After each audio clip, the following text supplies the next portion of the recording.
Üldpilt on väga hea.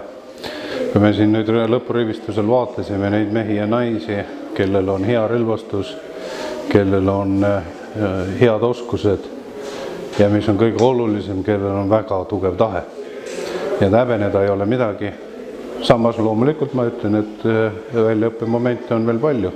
Areneda on ja me areneme just läbi selliste õppuste me arenemegi. Kindlalt ja sihikindlalt. Me kasutasime Kaitseliidus olemasolevaid relvaliike praktiliselt kõiki. Nii raskerelvi kui kergerelvi.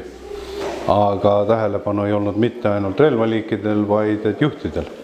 Juhtide õppel ja mis mulle endale kõige rohkem meeldib, et me selle õppuse käigus käisime läbi kogu ülesande spektri, mis meil on.